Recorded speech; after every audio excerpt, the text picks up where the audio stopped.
हे कृष्णा, आपने जो मुझे अध्यात्म ज्ञान दिया है उससे मेरा मोह यानी भ्रम चले गया। मैं अब समझ गया हूँ कि आप सबके मूल हो। हे कमल नयन, आपने जो मुझे जीवन की उत्पत्ति, लय और विभूति बताई है उसको सुनकर मैं चकित हूँ। हे पुरुषोत्तम, मुझे आपका वो दिव्य रूप देखना है जिसमें आप सब कुछ व्यापक हो। हे योगेश्वर, अगर आप मुझे योगी समझते हो तो कृपया करके मुझे अपने रूप का दर्शन दीजिए। हे अर्जुन, अब मेरे अनेक रूप को देख, हजारों दिव्य रंग बिरंग रूप वाले स्वरूप। मैं तुझे ऐसा रूप दिखाऊंगा जो तूने कभी ना देखा होगा। आदित्य, वासु, रुद्रा, मरुत, ऐश्वनी कुमार, सब कुछ एक साथ। हे अर्जुन, इससे मेरे शरीर में ही तू पूरा जगत देख सकता है। चाल अचाल सब कुछ एक साथ। इस विश्व रूप के आम आंखों से देखना असंभव है। मैं तुझे अब दिव्य दृष्टि देता हूँ जिससे तू मेरी योग शक्ति का अनुभव कर सके। हे राजा धृतराष्ट्र, तब योगेश्वर हरि ने अर्जुन को अपना पूर्ण दिव्य रूप दिखाया जो सबसे अधिक अद्भुत था। उस रूप में अनेक मुख, अनेक आँखें, अनेक अद्भुत रूप, अनेक अस्त्र शस्त्र से भरा हुआ था। मैं देख रहा हूं एक ऐसा रूप जो दिव्य वस्त्र, दिव्य पुष्प, दिव्य सुगंध से सुगंधित है। हर दिशा में मुख है, हर रूप अद्भुत है। वो अनंत रूप है।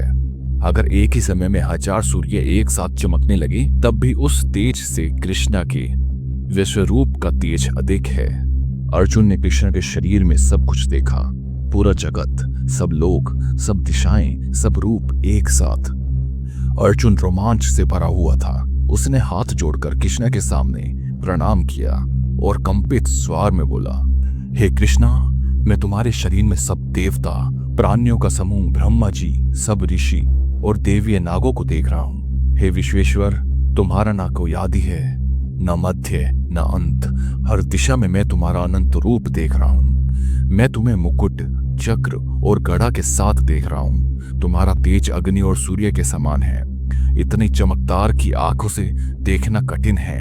मेरे लिए तुम अक्सर ज्ञान का मूल, सबका आधार, सनातन धर्म के रक्षक और सब में व्यापक पुरुष हो। तुम्हारा कोई आदि, मध्य, अंत नहीं है। तुम्हारा शक्ति रूप अंत है।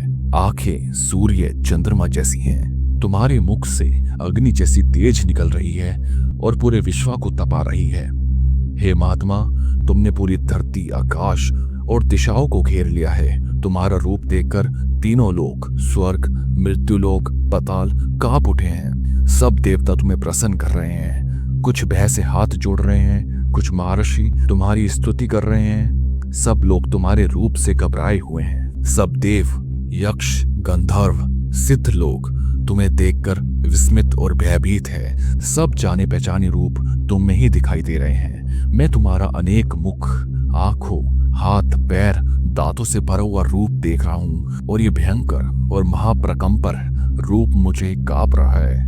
तुम्हारे आकाश को छूने वाला तेजमीय रूप में अनेक रंगों वाला रूप मुझे डरा रहा है। मेरी मन की शांति और सहस चली गई है। तुम्हारे दांत और अग्नि जैसे जीभ मुझे कल की अग्नि जैसे लग रही है। मैं दिशा नहीं समझ पा रहा हूँ। कृपया करके मुझे शांति दो। हे जगन निवासा, मैं सब गुरु के पुत्र को भीष्मा, द्रोणा, कर्णा और अन्य योद्धा के साथ तुम्हारे भयानक दांत वाले मुख में दौड़ते हुए देख रहा हूँ। कुछ तो कष्ट हो रहा है तुम्हारे दांतों के बीच में। जैसे नदिया का जल समुद्र में समा जाता है, वैसे ही ये सब महान योद्धा तुम्हारे रूप में समा जा रहे हैं। जैसे पतंग आग में गिरकर जल जाती है, वैसे ये सब योद्धा तुम्हारे वक्त में नाश होने के लिए जा रहे हैं। तुम्हारे अग्नि से भरा मुख, सब कुछ निकलता जा रहा है, सब कुछ जल रहा है और ये रूप मुझे कल दिखाई देता है।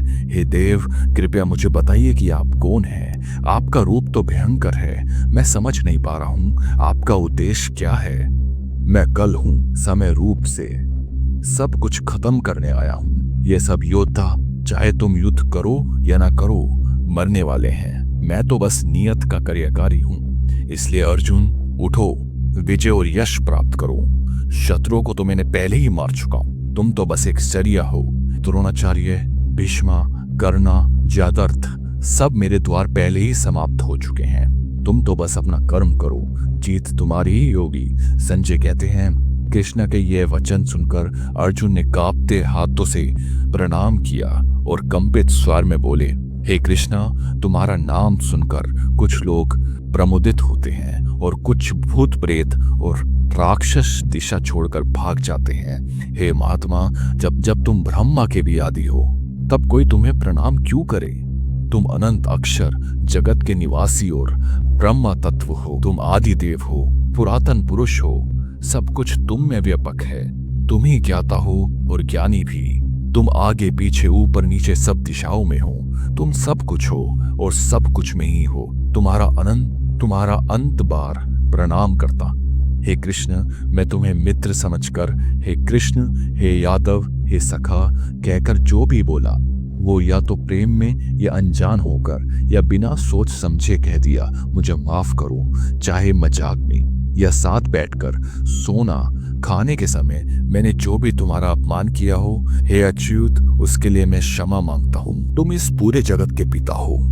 चाल और अचल सब तुम्हारे रूप में है। तुमसे बड़ा कोई गुरु, कोई देव, कोई प्रभु नहीं हो सकता। तीनों लोकों में तुम्हारा तुल्य कोई नहीं। मैं तुमसे विनती करता हूँ, जैसे पिता अपने पुत्र के अपराध को माफ करता है, वैसे ही मुझे भी माफ कर दो। हे देवेश, तुम्हारा विश्व रूप देखकर मैं एक तरफ रोमांचित हूँ पर दूसरी तरफ भय से कांप रहा हूँ। आप कृपया अपने वो शांत रूप दिखाओ। हे कृष्णा, मैं तुम्हारा मुक्तधारी चक्र गड़ाधारी मुस्कुराता हुआ रूप में देखना चाहता हूँ। वही चार भुजाओं वाला रूप दिखाओ। हे अर्जुन, तुमने जो रूप देखा है वो सिर्फ मेरे कृपा से ही संभव है। यह रूप किसी और ने कभी नहीं देखा। न वेद पाठ, न याज्ञा, न दान, न कठिन तपस्या। इस रूप को देखना सिर्फ भक्ति से ही संभव है। अर्जुन, अब डरो मत। मैं तुम्हारे प्रिय मित्र हूँ। मैं अपना वही पुराना रूप फिर से प्रकट कर रहा हूँ। कृष्णा ने अपना शांत मधुर मानव रूप फिर से दिखाया, अर्जुन को डर से मुक्ति दी और जो आश्वासन दिया। अब जब मैं तुम्हारा मानव रूप देख रहा हूँ तो मेरा मन शांत हो गया है। अब मैं पुनः अपने स्वरूप में आ गया हूँ। तुमने जो रूप देखा वो देवता भी देखने को तरसते हैं।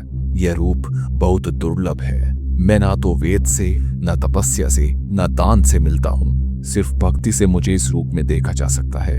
हे अर्जुन, मुझे अन्याय भक्ति से ही जाना, देखा और प्राप्त किया जा सकता है। जो व्यक्ति कृष्णा के लिए काम करता है, जो मुझसे अन्याय प्रेम करता है, जो सबसे निष्काम और निर्वैर हो, वही मुझे प्राप्त करता है।